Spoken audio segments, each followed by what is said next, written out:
这一期我们来聊聊运动相机的配件，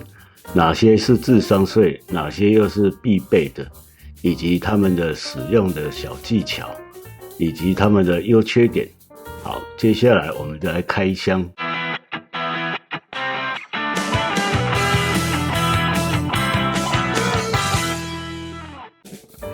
首先我们看到画面上就是我这次购买了这个 Action4 的所有配件。那因为我是买套装组，那我们可以看到这就是原厂所出的，除了这个背带之外，这是泰讯的这个出的这个马甲背带。那原厂的比较贵，那大概台币要1000块，那我买这个好像是便宜的，大概半价左右。那首先我们来聊一聊这个运动相机的配件，哪些需要以及哪些是不需要的或者是说是智商税那给大家这个避免踩坑。那首先我们这个是本体那不管你是买 Action4 或者是 Action5 或者是 GoPro， 其实这些都是沿用这个底座的话，跟这个配件都是大部分都是相通的跟 GoPro 也是相通的。那除了说这个磁吸座可以快拆的磁吸座，那比较方便之外，那上一期我有谈到，那首先我们来谈一谈这个电池我附的是电池盒，那有3颗电池1颗在里面，那是不是需要买这么多颗？事实上是需要的。如果像这一阵子我使用下来，大概拍一个下午就会用到2颗电池。那如果说你是一整天的话，那当然3颗才够。那如果说你断断续续拍，而且 GoPro 或者是说这个 Action4、Action5 的话，你拍的话是长时间拍，尤其是我是骑脚踏车或者说你其他的极限运动，可能一拍就好1-2个小时都有可能那电池的话就可能就需要多一点才适用。好，那我们把它关起来。那再来谈这个是原厂附的这个保护壳这个需不需要？那就看个人了。那也有一些副厂的出这个铝合金的啦等等，那比较方便更换这个电池。那以我目前使用的来讲，确实这个是不太方便。它除了这边可以打开这样那直接装上去直接这样装上去。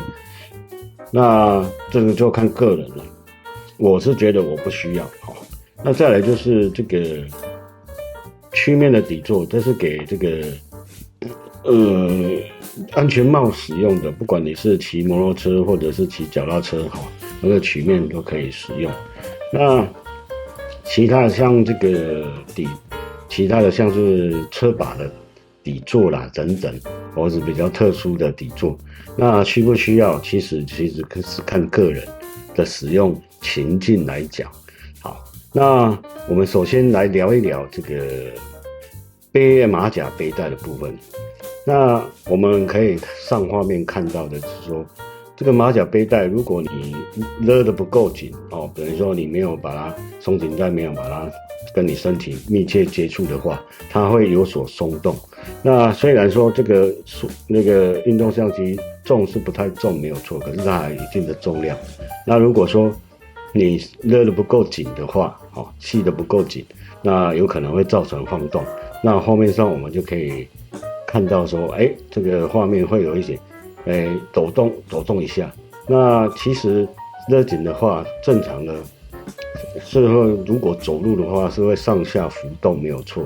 就好像跟那个我们用3轴云台比如说手机的或者是这个微单相机的它会有上下起伏，那是因为我们人在行走脚步的关系那会上下起伏。那你不可能说一直都走那种忍者步，那也不切实际那如果说系不紧，就会有这种情形产生。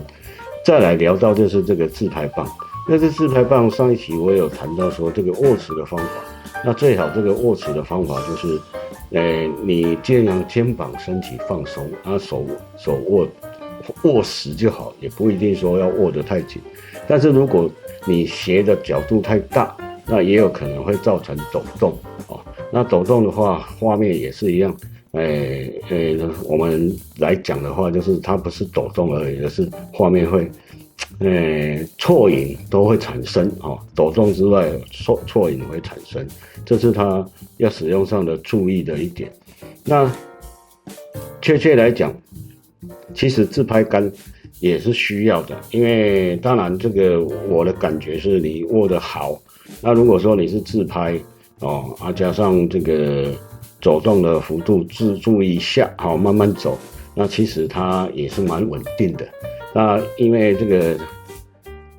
Action4 或者是 GoPro 这种数位这个运动相机，它有所谓的电子裁接的稳定，那一般来讲效果还是不错的啊。那至于这个使用的情形，一般来讲就是要注意这个我们的这个细颈哦，或者是这个脚步幅度要小一点哦，这样的话来使用，一般来讲都不会有什么大的问题。那至于其他的配件，譬如说补光灯啦，或者说其他在外接麦克风哦，其实你如果把它当成主力机，当然无可厚非。可是另外要思考的一点是，那它重量就越来越重了。况且 GoPro，或者是这个大疆的 Action 系列的运动相机，其实用补光灯小小的5瓦、10瓦、15瓦，其实说实在的，除非你对着人拍，哦，很近近拍的话，运动相机又不擅长。哦，所以这个有一点，我觉得是有一点积热的问题啦。那当然，这个外接麦克风的话，当然就看你自己的选择。有些场景你要譬如说，边拍边说明，那都需要收音要好一点，甚至于在户外的话，来买一个这个